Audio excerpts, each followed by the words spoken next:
Apocalipsis 21:9 nos dice la Escritura: vino entonces a mí uno de los 7 ángeles que tenían las 7 copas llenas de las 7 plagas postreras, y habló conmigo diciendo: ven acá, yo te mostraré la desposada, la esposa del Cordero. Y me llevó en el espíritu a un monte grande y alto, y me mostró la gran ciudad santa de Jerusalén, que descendía del cielo de Dios, teniendo la gloria de Dios, y su fulgor era semejante al de una piedra preciosísima, como piedra de jaspe, diáfana como el cristal. Tenía un muro grande y alto con 12 puertas, y en las puertas 12 ángeles y nombres inscritos, que son los de las 12 tribus de los hijos de Israel. Al oriente 3 puertas, al norte 3 puertas, al sur 3 puertas, al occidente 3 puertas. Y el muro de la ciudad tenía 12 cimientos, y sobre ellos los 12 nombres de los 12 apóstoles del Cordero. El que hablaba conmigo tenía una caña de medir, de oro, para medir la ciudad, sus puertas y su muro. La ciudad se halla establecida en cuadro, y su longitud es igual a su anchura, y él midió la ciudad con la caña, 12.000 estadios. La longitud, la altura y la anchura de ella son iguales. Y midió su muro, 144 codos, de medida de hombre, la cual es de ángel. El material de su muro era de jaspe, pero la ciudad era de oro puro, semejante al vidrio limpio. Y los cimientos del muro de la ciudad estaban adornados con toda piedra preciosa. El primer cimiento era jaspe, el segundo zafiro, el tercero ágata, el cuarto esmeralda, el quinto ónice, el sexto cornalina, el séptimo crisólito, el octavo berilo, el noveno topacio, el 10º crisopraso, el 11º jacinto, el 12º amatista. Las 12 puertas eran 12 perlas, cada una de las puertas era una perla. Y la calle de la ciudad era de oro puro, transparente como vidrio. Y no vi en ella templo, porque el Señor Dios Todopoderoso es el templo de ella y el Cordero. La ciudad no tiene necesidad de sol ni de luna que brillen en ella, porque la gloria de Dios la ilumina, y el Cordero es su lumbrera. Y las naciones que hubieran sido salvas andarán a la luz de ella, y los reyes de la tierra traerán su gloria y honor a ella. Sus puertas nunca serán cerradas de día, pues allí no habrá noche, y llevarán la gloria y la honra de las naciones a ella. No entrará en ella ninguna cosa inmunda o que hace abominación y mentira, sino solamente los que están inscritos en el libro de la vida del Cordero. Ya hemos visto en nuestro último sermón cómo se nos hace una descripción de los redimidos, que son englobados bajo la descripción de la esposa del Cordero. Y se presenta la esposa del Cordero bajo el símil de una ciudad. Por lo tanto, lo que aquí se nos está describiendo no es la ciudad donde vamos a vivir. Lo que se está describiendo es la esposa del Cordero, bajo el símil de una ciudad. También estuvimos analizando la naturaleza de esta visión con todo lo que representaba para la Iglesia en cuanto a la gloria que le ha sido dada y el fundamento que posee la Iglesia. Mucha gente tiene la Iglesia como algo secundario, como algo que no tiene importancia, o como algo totalmente menospreciado. Pero en el texto que leíamos de Efesios, al final acaba diciendo que puso todas las cosas bajo la Iglesia y que Cristo murió por la Iglesia. Por lo tanto, algo tendrá que ver la Iglesia cuando tanto énfasis se le da en las Escrituras. Se nos dice también que el fundamento que posee la Iglesia ha sido establecido por los apóstoles, y por esa razón encontramos en la Iglesia la perfección absoluta en todas sus medidas, con todo el material de ornamentación que posee, porque está fundamentada en la doctrina de los apóstoles, que son los que han dado la vida correcta y la doctrina correcta a la Iglesia en base a la piedra angular que supone la persona de Cristo. Es por medio de Cristo que la Iglesia ha sido presentada limpia y sin mancha delante de Dios, y así aparece en este símbolo que nos está exponiendo Juan. La Iglesia recibirá su herencia eterna en un contexto donde viviremos libres de todo vestigio de pecado y de mal, en una nueva creación, tanto de nuestros cuerpos transformados y glorificados, como de todo el universo, que también será glorificado. Esto es espectacular, porque dentro de nuestra experiencia no tenemos nada parecido. Por lo tanto, lo que nos espera cuando Cristo vuelva en su segunda venida, y todo lo que supondrá de convulsión para toda la creación, para nosotros es indescriptible. No sabemos exactamente el alcance de lo que conllevará la venida de Cristo y lo que la transformación gloriosa en nosotros y en la creación supondrá. Por causa de que han sido derramadas en nosotros las gracias de Dios, las misericordias de Dios en una manera desconocida, la Iglesia aparece en este símil que nos da la Escritura, que nos expone el apóstol Juan. La Iglesia aparece con un fulgor como el de piedras preciosísimas. Él está haciendo un símil, está equiparando, está ilustrándonos. No está definiendo la ciudad donde vamos a vivir, no. Está haciendo un símil, una ilustración de lo que es la Iglesia. El otro elemento que quisiera destacar en esta visión que tiene Juan es la gran cercanía y la relación tan estrecha que tendremos con Cristo. El apóstol dice que allí no vio templo alguno, con lo cual nos está indicando que no será necesario ningún otro medio de gracia para acercarnos y adorar a Dios, porque Dios mismo es el templo. Es decir, Dios mismo estará en medio de todos nosotros. Es interesante este asunto porque en la conversación que el Señor mantiene con la mujer samaritana, este tema es algo que sale a relucir de manera inmediata.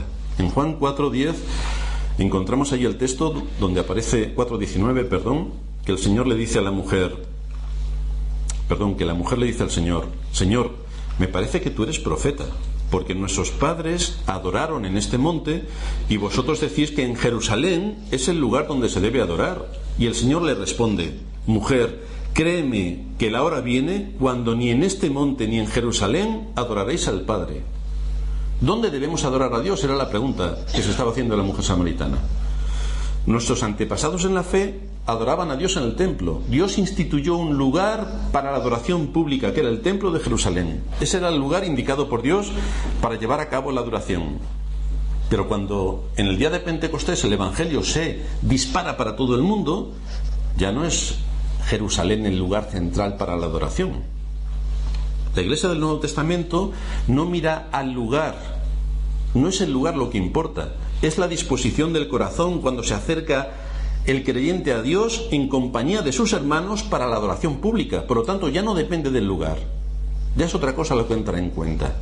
Los creyentes han sido sacados de en medio de un pueblo impío, han sido convocados por Dios para formar la Iglesia, y es en ese medio importante de gracia por el que Dios guía, alienta y consuela a su pueblo, dándonos maestros para que nos enseñen con ciencia y con inteligencia. Este es un medio que necesitamos, un medio importantísimo, la Iglesia.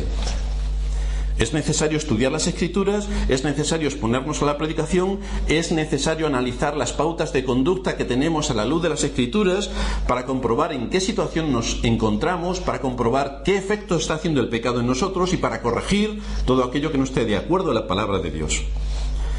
Pero en el cielo nuevo y en la tierra nueva no será necesario este medio de gracia.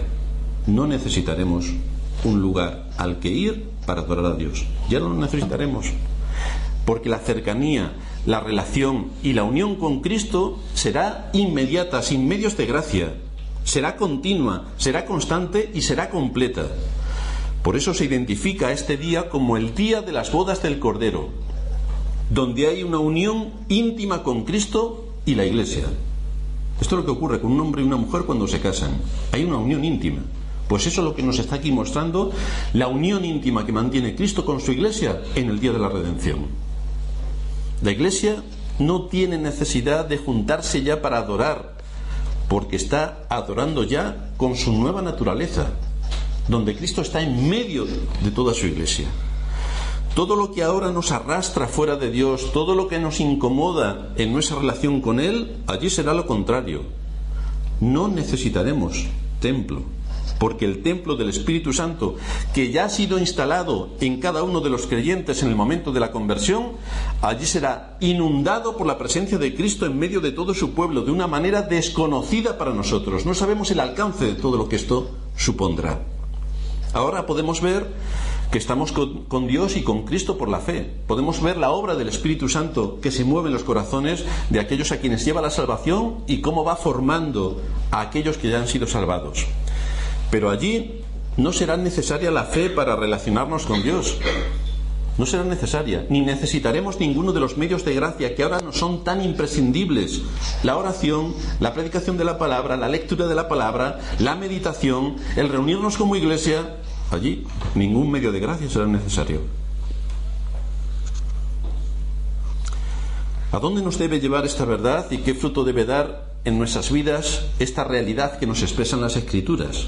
De lo que será la Iglesia en el reino de los cielos, de lo que seremos como esposa de Cristo en el reino de los cielos.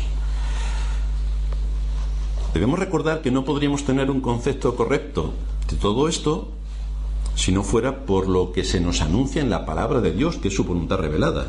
Si solamente tuviéramos la revelación general, es decir, la creación, nosotros jamás hubiéramos podido deducir, viendo solamente la creación, todo lo que hay detrás en el plan redentor de Dios. Imposible.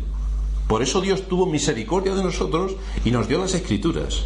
Y aquí sí que podemos empezar a analizar todo lo que hay detrás de la escena, el plan redentor de Dios. Cómo Dios creó los cielos y la tierra, cómo Dios llevó a cabo la obra de restauración o de regeneración en el corazón de los pecadores y todo lo que tiene que ver con el plan de redención hasta que lleguemos a nuestro hogar eterno.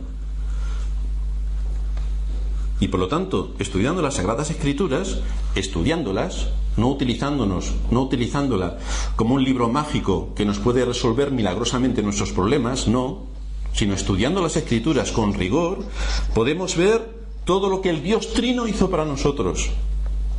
Y vemos cómo el mandato de Dios Padre a Dios Hijo de que no perdiera ninguna de sus ovejas que había elegido antes de la fundación del mundo, fue llevado a cabo con precisión por Dios Hijo. Y por lo tanto ese mandato de Dios Padre a Dios Hijo hizo posible que Cristo muriese por su pueblo, por los redimidos. Y así también el mandato de Dios Hijo a Dios Espíritu Santo de que sería enviado como consolador de su pueblo hasta el fin del mundo, son bendiciones que se extienden desde la eternidad pasada hasta la eternidad futura. Todo lo que Dios hizo, el Dios Trino, para la salvación de su pueblo es algo realmente sorprendente que nos muestra continuamente la Escritura. Es por nuestra unión con Cristo el medio por el que recibimos una gran cantidad de bendiciones que no podemos ni contar. Muchas se nos pasan por alto y somos todavía incapaces de percibir todo lo que Cristo ha ganado para nosotros y que nos será comunicado en el reino de los cielos. Vamos a analizar, por tanto, 4 aspectos que nos muestran por qué razón vamos a poder disfrutar de nuestra herencia en los cielos y qué es lo que Cristo ha hecho para hacer posible y certero que el pueblo de Dios esté en el reino de los cielos disfrutando de multitud de beneficios que nos son inimaginables ahora mismo. En primer lugar, vamos a ver cómo en base a nuestra unión con Cristo hay bendiciones que nos fueron dadas desde antes de la fundación del mundo. Esto realmente es sorprendente, porque la gente vive aquí y ahora y piensa solamente en función de aquí y de ahora. Y no saben que en el plan eterno de redención, antes de la fundación del mundo, Dios ya había llamado a su pueblo. Los creyentes no somos bendecidos desde que nos convertimos. No, para empezar, nosotros no nos convertimos, somos convertidos. Los creyentes somos poseedores de toda bendición espiritual en Cristo desde antes de la fundación del mundo. Esto nos debería sobrecoger y nos debería llevar a alabar a Dios continuamente por su misericordia, porque mucho antes de que hubiéramos nacido, Dios ya nos llamó. Dice Efesios capítulo 1, versículo 3: Bendito sea el Dios y Padre de nuestro Señor Jesucristo, que nos bendijo con toda bendición espiritual en los lugares celestiales en Cristo. ¿Cómo nos bendijo? El apóstol comienza a enumerar algunas de estas bendiciones que ya nos pertenecen. Y la primera bendición que nos menciona es el decreto divino de la elección y la predestinación. Esto es lo que nos dice en los versículos 4 y 5. Allí nos dice el apóstol Pablo: según nos escogió en él antes de la fundación del mundo, para que fuésemos santos y sin mancha delante de él. ¿Recordáis cómo se presenta la iglesia en Apocalipsis? Toda engalanada, toda perfecta, medidas perfectas, absolutamente dotada de gloria. Pues aquí lo vemos, como antes de la fundación del mundo, Dios ya se preocupó que en Cristo la iglesia tuviese ese fin. Y dice que nos predestinó en amor, habiéndonos predestinado para ser adoptados hijos suyos por medio de Jesucristo, según el puro afecto de su voluntad, porque nosotros no éramos sus hijos, éramos hijos de ira.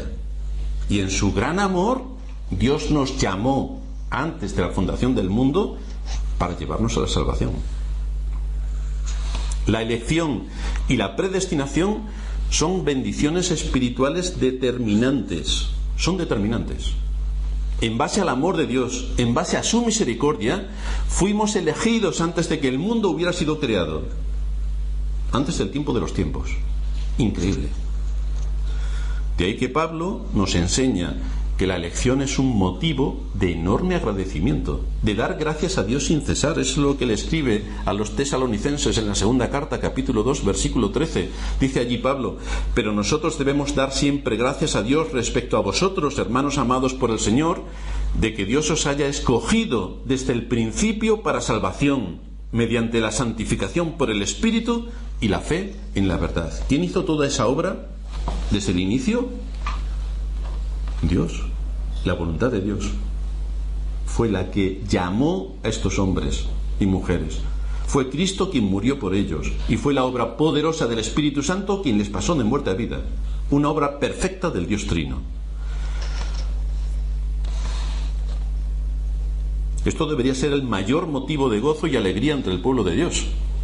Desde luego era motivo de gozo y alegría entre el pueblo de Israel, porque ellos sabían perfectamente que habían sido llamados por Dios, que habían sido elegidos por Dios para ser su pueblo. Sabían del soberano propósito de Dios al elegirles a ellos, y no a los filisteos, ni a los asirios, ni a los egipcios, a ellos. Sabían de cómo entre todas las naciones del mundo Dios les eligió como el objeto especial de su gracia, a ellos, exclusivamente a ellos. Sin embargo, llegamos a nuestros días y lamentablemente la gran mayoría de los que se llaman cristianos niegan las doctrinas de la elección y la predestinación que con tanto énfasis se nos anuncian en las Escrituras, y por lo tanto no le pueden dar gracias a Dios por haberles llamado desde antes de la fundación del mundo. A mí no me llamó antes de la fundación del mundo. Fui yo, que soy muy inteligente, pude ver lo que me enseñaban las Escrituras, y entonces yo, pecador, corrompido hasta la médula, soy capaz de decidir mi destino. De esta manera se están robando a sí mismos el gozo de una de las bendiciones que les pertenecen en base a su unión con Cristo. Esto es lo que piensa el 90% de los que se llaman evangélicos. Pero esto no es la enseñanza que aparece en las Escrituras. Ya sabemos que normalmente lo que piensa el hombre respecto a lo que piensa Dios es diametralmente opuesto. Y la Iglesia oficial no es una excepción. La predestinación y la elección son temas que deben ser usados especialmente en la alabanza que le debemos a Dios y en la adoración a Dios por haber tenido misericordia de nosotros y habernos llamado por nuestro nombre. Dios nos llamó a un grupo indefinido. No, Dios me llamó a mí y te llamó a ti. Esto es lo que se desprende de la enseñanza del Señor en Juan capítulo 10, cuando se muestra Él como el buen pastor, y dice allí en el versículo 3 que las ovejas oyen su voz y a sus ovejas llama por nombre. Las tiene identificadas por nombre. Hay tal definición de los salvados que fueron llamados antes de la fundación del mundo que son tratados de forma particular por el nombre. Dios te llamó por tu nombre. Dios no escogió a su pueblo al azar. Ni siquiera, como muchos creen, Dios era un adivino y vio lo que en el futuro la gente iba a hacer y entonces los eligió porque en el futuro vio lo que iba a hacer. Entonces Dios es un adivino. Pero la Escritura dice que Dios es soberano, que decreta y hace su voluntad en los cielos y en la tierra.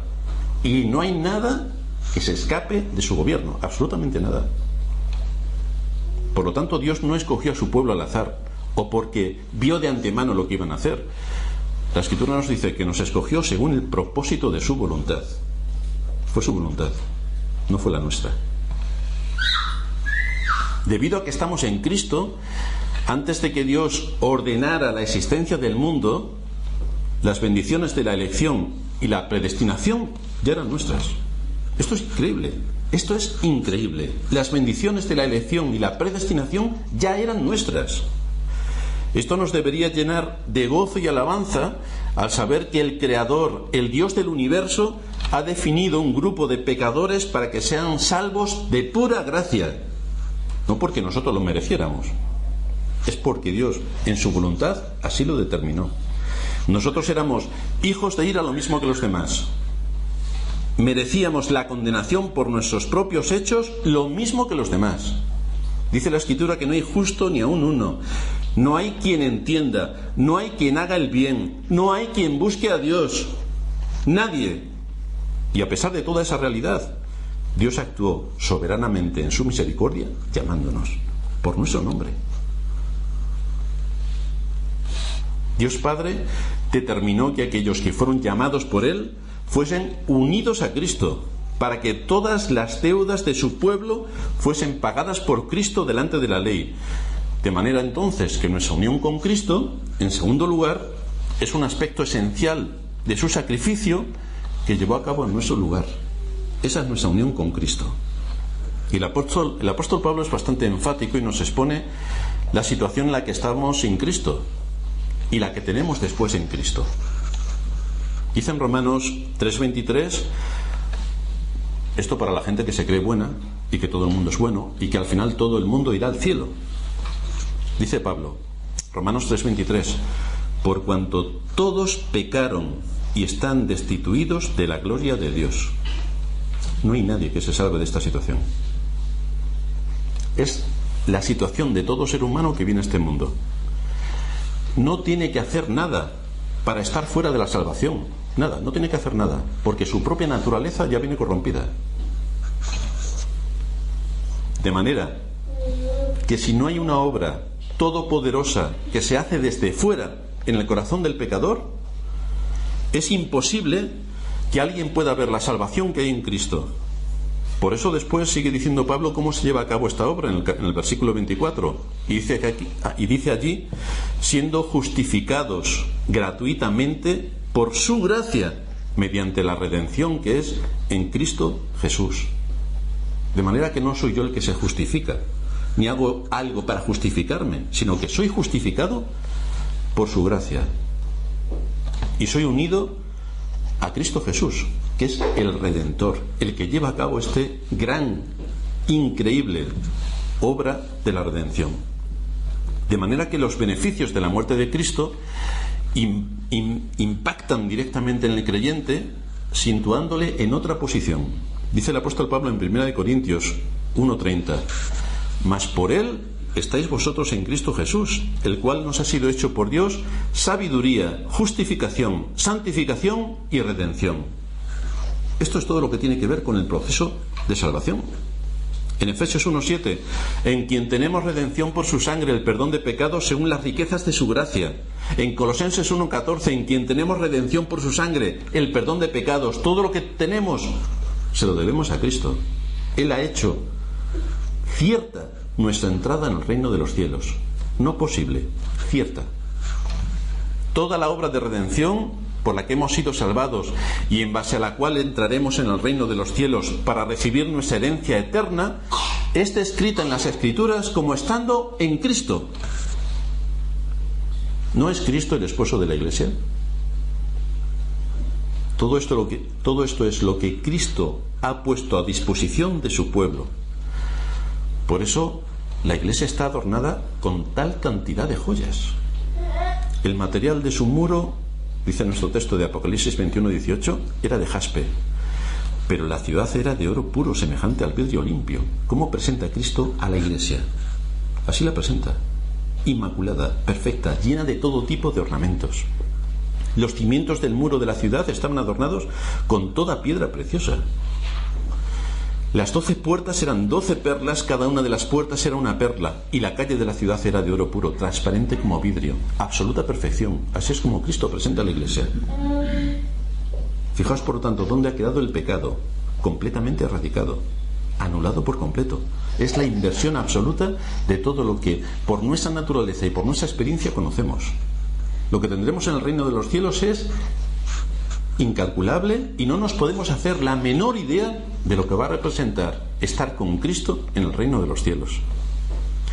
No hay nada que el pecador llamado a la salvación tenga o posea. Fijaos que allí no llevamos nada.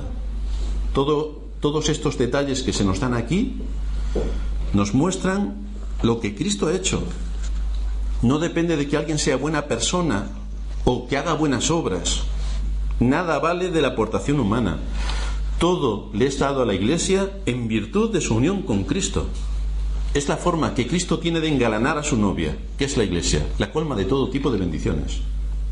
Todo lo mío es vuestro.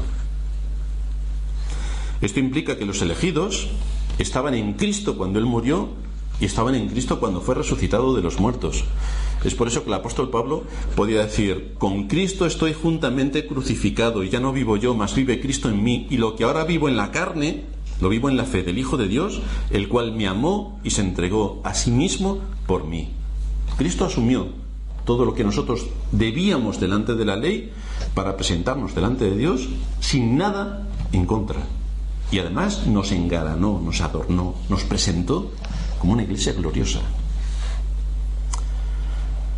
En tercer lugar, en base a nuestra unión con Cristo, hay muchas bendiciones que recibimos cuando la salvación nos es aplicada por medio del Espíritu Santo.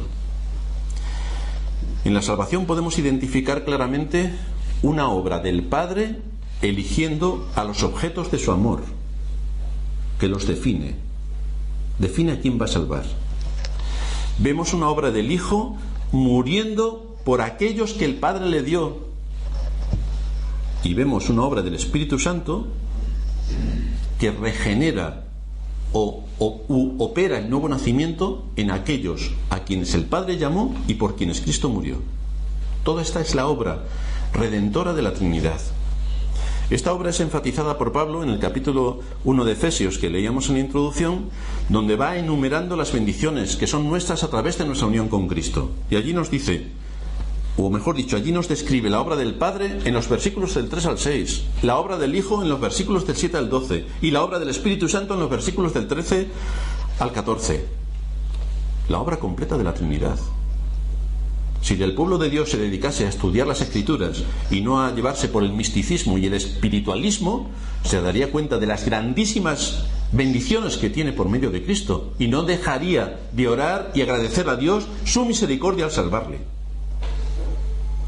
Todas las distintas obras del Dios Trino que se llevan a cabo para la salvación de los creyentes son incluidas y son consumadas en Cristo. En cuarto lugar, en base a nuestra unión con Cristo, hay bendiciones que serán nuestras en el futuro. De estas está hablando el libro de Apocalipsis. Debido a nuestra unión con Cristo, como creyentes tenemos multitud de bendiciones que experimentar. Multitud. Incontables. Aunque es cierto que el último enemigo que será destruido es la muerte, el creyente todavía puede ver a la muerte como una puerta de acceso a todas las bendiciones que Dios ha preparado para su pueblo. Por eso dijo el apóstol que la muerte para él era ganancia. La muerte es ganancia, porque entro a tomar posesión de mi herencia. La muerte no puede separarnos del amor de Dios que es en Cristo. Por eso leemos también en Apocalipsis, en el capítulo 14, versículo 13, oí una voz del cielo que me decía: escribe, bienaventurados los muertos que de aquí en adelante mueren en el Señor. Sí, dice el Espíritu, descansarán de sus obras, descansarán de sus trabajos, porque sus obras con ellos siguen. Los cuerpos descansan en Cristo, mientras que esperan el momento de la resurrección. Y ya hemos visto a lo largo de todo lo que hemos venido exponiendo en el libro de Apocalipsis cómo resucitarán estos cuerpos. El apóstol Pablo en 1 Corintios 15:22 dice: porque así como en Adán todos mueren, así también en Cristo todos serán vivificados. Por lo tanto, el pueblo de Dios será vivificado de una manera desconocida. Por lo tanto, la resurrección es otro beneficio de nuestra unión con Cristo. Esta es también la enseñanza de Pablo en Romanos capítulo 6, versículo 5. Porque si fuimos plantados juntamente con Él en la semejanza de su muerte, así también lo seremos en la de su resurrección. Unidos con Cristo en su muerte, unidos con Cristo en la resurrección. En el versículo 8 de este capítulo 6 de Romanos: si morimos con Cristo, creemos que también viviremos con Él. En Filipenses capítulo 3, versículo 14, prosigo a la meta, al premio del supremo llamamiento de Dios en Cristo Jesús, el cual transformará el cuerpo de la humillación nuestra para que sea semejante al cuerpo de la gloria suya, por el poder con el cual puede también sujetar a sí mismo todas las cosas. ¿Qué es transformar el cuerpo de la humillación nuestra para que sea semejante al cuerpo de la gloria suya? Desconocido para nosotros. Pero aquí se nos ilustra con las imágenes de esta ciudad, adornada, embellecida, de oro, de piedras preciosas, de perlas. Y en este proceso, la glorificación es la meta de la resurrección de los justos. Seremos glorificados, glorificados. Aquí está Juan describiéndonos lo que significa la glorificación, ilustrándonos, mejor dicho. De hecho, este es el último eslabón en la cadena de oro que aparece en Romanos capítulo 8 del versículo 28 al 30. Sabemos además que a los que aman a Dios todas las cosas les ayudan a bien. Esto es, los que conforme a su propósito son llamados, no el resto. Solo los que conforme a su propósito son llamados. A los que antes conoció, también los predestinó para que fueran hechos conformes a la imagen de su Hijo, para que Él sea el primogénito entre muchos hermanos. Y a los que predestinó, a estos también llamó. Y a los que llamó, a estos también justificó. Y a los que justificó, final del trayecto, a estos también glorificó. De manera que la glorificación es totalmente nuestra, en base a nuestra unión con Cristo. Dice el apóstol Pablo en 2 de Timoteo 2:10, todo lo soporto por amor de los escogidos, para que ellos también obtengan la salvación que es en Cristo Jesús, con gloria eterna. La glorificación. A causa de todo lo que en Cristo tenemos, que es realmente inimaginable para nuestra experiencia, la Biblia nos anuncia que los creyentes estamos en una unión eterna con Cristo, desde antes de la fundación del mundo. ¿Quién nos puede separar del amor de Dios? Es la pregunta que se hace Pablo. ¿La salvación se pierde o no se pierde? ¿Quién nos puede separar del amor de Dios? Es imposible, porque no depende de mí. Yo podría perder la salvación si dependiera de mí. Entonces un día depende de cómo me levante, me puede parecer bien, y otro día depende de cómo me levante, me puede parecer fatal y adiós. Pero es que no depende de mí. Es que está atada a Cristo. Por esa razón, en los nuevos cielos y en la tierra nueva, no necesitaremos un templo para adorar. Nuestra unión con Cristo será íntima y completa, desconocida para nosotros, según nuestra experiencia en este mundo, inimaginable en todo lo que esto puede suponer respecto a nuestra unión espiritual con Cristo, porque seremos, no lo olvidéis, seres espirituales. Y cuando la Biblia habla de seres espirituales no quiere decir almas desencarnadas vagando por el espacio sideral, no. Ahora mismo tenemos una naturaleza corrupta y terrenal, entonces tendremos una naturaleza celestial. Seremos transformados. El cuerpo de nuestro Señor Jesucristo, cuando se resucitó, era un cuerpo espiritual, pero recordaréis que comía y recordaréis que andaba, pero era un cuerpo espiritual, y a ese cuerpo espiritual es al que nosotros tendremos acceso en un entorno completamente inimaginable.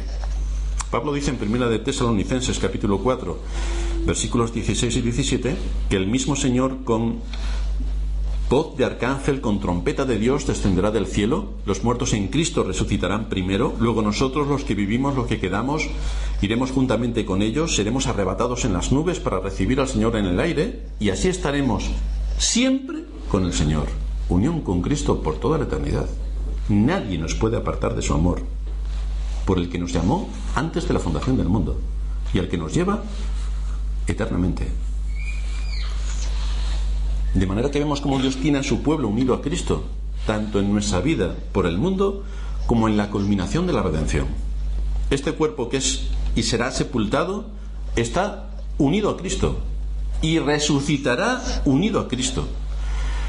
Desde luego los incrédulos no ven nada especial en nosotros, porque nos vestimos más o menos como ellos, hablamos más o menos como ellos, nos desenvolvemos en una sociedad más o menos como ellos. Pero cuando venga Cristo, Dios mostrará al mundo que los creyentes son su pueblo en base a su unión con Cristo, lo cual es completamente contrario a lo que hay en la mente del mundo que nos rodea. ¿No nos convertiremos entonces en receptores de las bendiciones de Dios? No, porque ya somos receptores de las bendiciones de Dios. Aguardamos simplemente el día de la redención, el día que podamos hacer uso de todo lo que Cristo ha ganado para nosotros. Por eso Pablo, al escribir a los colosenses, decía: cuando Cristo, vuestra vida, se manifieste, entonces vosotros también seréis manifestados con Él en gloria. De manera que podemos ver cómo nuestra unión con Cristo mira hacia atrás a la elección que Dios hizo antes de la fundación del mundo, pero también mira hacia adelante a la glorificación de los hijos de Dios en Cristo. Una redención perfecta. Nuestra unión con Cristo va desde la eternidad pasada hasta la eternidad futura. No tiene principio y evidentemente no tiene fin en cuanto al plan de Dios, en cuanto a lo que Dios en su soberana voluntad decretó. Y este debe ser el gran motivo de alabanza de los creyentes. Debemos alabar a Dios por todo lo que Él hizo para nosotros, que no merecíamos nada. No merecíamos nada. Abraham nos ofrece también una enseñanza en este aspecto en cuanto a su convicción de su unión con Cristo y su motivación para andar por este mundo. Él también veía esta ciudad y esperaba llegar a ella, a la comunión de los santos, esperaba unirse con el pueblo de Dios, como un solo pueblo, como una sola iglesia. Quería también formar parte del edificio que es la iglesia, del cual Cristo es la piedra angular y que tiene esos 12 cimientos que son los 12 apóstoles. Esa esperanza le llevó a pasar por esta vida como un peregrino. Es decir, estoy aquí de paso. Todo lo terrenal no es que no le importase, porque nos debe importar las cosas terrenales, pero no deben ocupar el primer lugar, sino el segundo. Todo esto nos lleva a una conclusión. La esperanza de la gloria que en ti ha de manifestarse, la esperanza de esta relación y cercanía con Cristo, que va a ser inmediata, que va a ser constante y que va a ser completa, la esperanza de alcanzar la meta de un corazón santo para conocer a Dios, para servir a Dios en medio de la generación donde Él nos ha puesto, obedeciéndole, todo eso te lleva a anhelar el cielo y la tierra nueva, de tal manera que lo que hay aquí en este mundo, la familia, el trabajo, los anhelos, las perspectivas, todo esto que es pasajero, ¿lo vas a poner en el lugar que le corresponde? Porque aquí tenemos que hablar de prioridades. ¿Cuáles son las prioridades? Hay cosas que son necesarias, tenemos que trabajar, tenemos que atender a nuestra familia, tenemos que cumplir con nuestros deberes, pero tenemos que saber qué ocupa qué lugar. ¿Cuál es el orden de prioridades? En uno de los himnos que cantamos hay 2 estrofas interesantes. ¿Ves la gloria del mundo?, se pregunta en una de las estrofas. ¿Ves la gloria del mundo? Es sombra vana, nada tiene de estable, todo se pasa. Aspira a lo celeste que siempre dura, fiel y rico en promesas, Dios nunca muda. El que de Dios el reino busca con ansia, todo lo demás tiene, nada le falta. Id pues, bienes del mundo, id dichas vanas, aunque todo lo pierda, mi Dios me basta. El asunto es si en cada uno de nosotros las frases expuestas por el poeta son también nuestras frases. Es esta mi motivación. Pongo a Dios en el lugar que le corresponde, soy consciente de todo lo que en Cristo me ha sido dado y por lo tanto eso qué consecuencias tiene para mi vida. A la hora de establecer mi vida, sé qué es lo primero, qué es lo segundo, qué es lo tercero, sé dar las prioridades, sé dar el tiempo necesario para cada cosa, sé cumplir con aquello que se espera de mí. Cristo se ha preparado una esposa para sí perfecta. La ha vestido de ropa de gala, la ha adornado con piedras preciosas, la embellece con perlas. Y todo es fruto de su gracia y de su misericordia, sin que nosotros hayamos hecho nada para merecerlo. Todo es de pura gracia. Y al hacernos miembros de la familia de Dios, nos ha dado una herencia con los santos. Nos ha adoptado como hijos suyos y nos ha dado una herencia que para nosotros es inimaginable, por lo que supone de perfección absoluta y de gozo inefable. Por lo tanto, aquí tenemos una muestra increíble para darle a Dios las gracias y bendecirle por la multitud de sus misericordias, cuando vemos el fruto de su amor derramado en medio de su pueblo. Un amor que, según el apóstol Pablo, excede a todo conocimiento, porque no podemos ver las dimensiones de lo que Dios ha hecho en Cristo por la operación del Espíritu Santo para que su pueblo pueda estar el resto de la eternidad disfrutando de su presencia. Un amor que excede a todo conocimiento. Vamos a terminar en oración.